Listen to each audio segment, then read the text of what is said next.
Gadis itu memasukkan obat ke dalam kopi. Tak lama setelah itu, ibunya langsung pingsan. Dia dengan terampil membungkus ibunya dengan terpal, lalu membawanya ke tepi danau. Dia mendayung ke tengah danau lalu memotong talinya. Batu yang berat membuat ibunya tenggelam jauh ke dasar danau. Dan di sekelilingnya ada mayat. Tahun 1998. Film ini diangkat dari kisah nyata. Di perbatasan Meksiko dan Amerika Serikat, seorang ibu dan anak membuka penginapan. Mereka hanya menerima 1 tamu per hari. Dan semua tamu yang datang ke sini tidak bisa kembali. Karena mereka adalah penjahat. Tidak ada yang bisa tahu saat ada tamu yang tewas. Untuk memberikan kepercayaan kepada pelanggan, mereka sering makan di meja yang sama dengan tamu, lalu menaruh obat di minuman tamu. Setelah para tamu pingsan, mereka mulai merampok properti milik tamu. Sang ibu melihat koper tamu. Lalu putrinya dengan terampil memotong pelana. Dia mencari uang yang disembunyikan oleh tamu.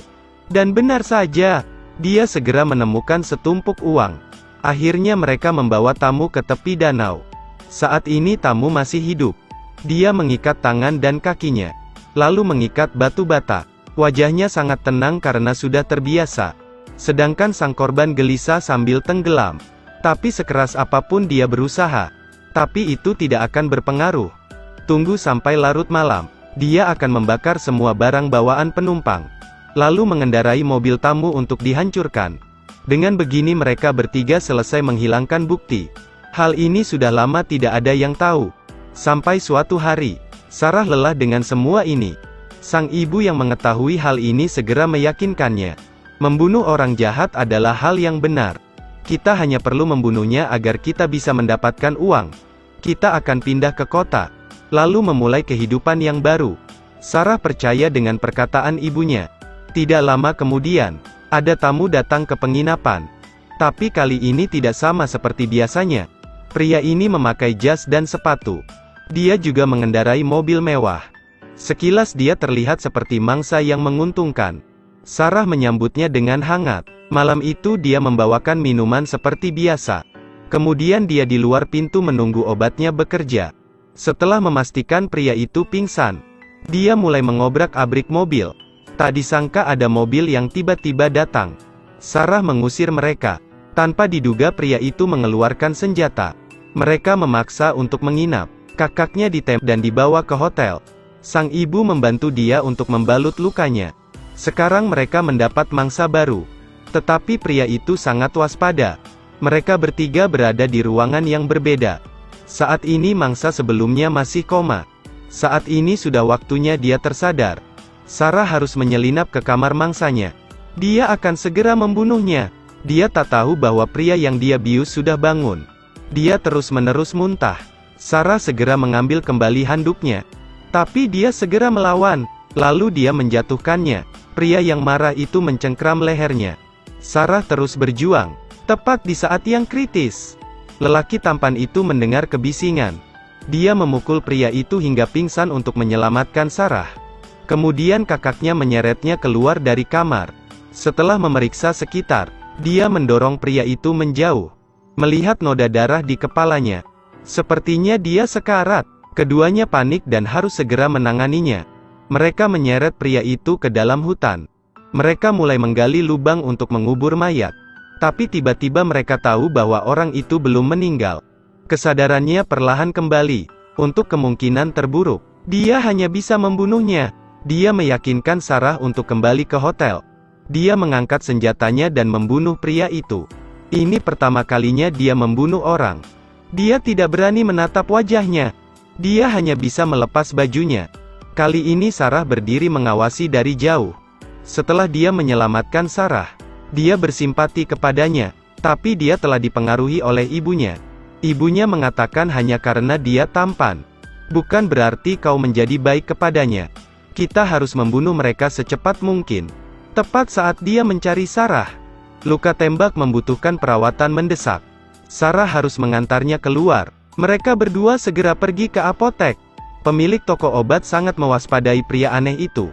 Dia langsung memeluk Sarah, lalu berbohong bahwa Sarah adalah pacarnya. Sarah merasa senang. Saat dalam perjalanan pulang, mereka mulai mengenal satu sama lain. Lambat laun mereka pun saling mencintai. Mereka mulai berbicara dan tertawa. Mereka juga sering pergi berkencan. Tapi hal ini membuat ibunya tidak senang. Dia dengan tegas menasehatinya. Lalu sang ibu memberinya tamparan. Sarah mulai bersembunyi dari pacarnya. Dia tidak tahu apa yang terjadi padanya. Sekarang dia akan menjaga Sarah. Dia juga menyarankan untuk pergi bersamanya. Bujukan membuatnya menjadi ragu. Saat ini sang ibu berkata kepada Sarah, "Sudah saatnya beraksi." Tapi Sarah telah jatuh cinta kepada Jack. Sarah tidak ingin membunuhnya. Tapi sayangnya sang ibu menyuruh Sarah untuk membunuhnya. Sarah hanya bisa mengangguk untuk setuju.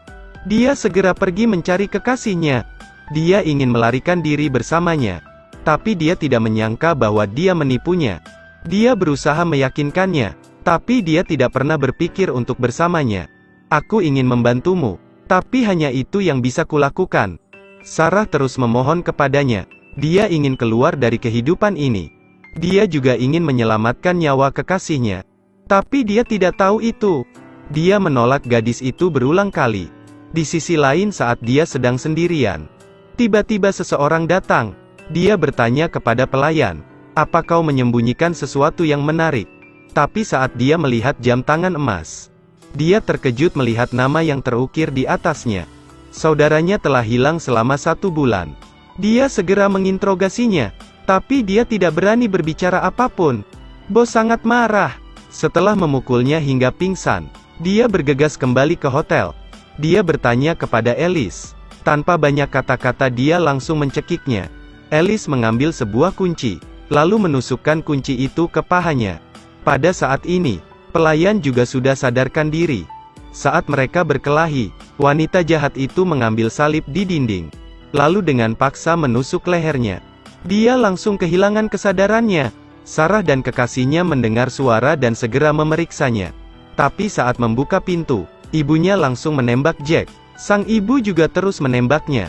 Melihat kekasihnya diperlakukan dengan keji, hati Sarah menjadi sangat hancur. Cinta pertamanya sudah menghilang. Sang ibu memberitahunya, orang-orang jahat ini sudah seharusnya seperti ini. Dia tidak berani mengatakan apa-apa. Dia hanya terdiam. Kedua korban itu langsung tenggelam ke dasar danau. Saat di malam hari, mereka terlihat seolah-olah tidak terjadi apa-apa. Makan malam dengan tenang. Setelah makan malam, dia memberi secangkir kopi untuk ibunya. Sarah menyaksikan ibunya meminum kopi. Lalu sesuatu terjadi pada ibunya. Ibunya pingsan. Dia pergi ke kamar ibunya. Lalu menemukan ratusan dolar di lemari. Dia segera mengambil semua uang itu untuk memulai kehidupan yang baru.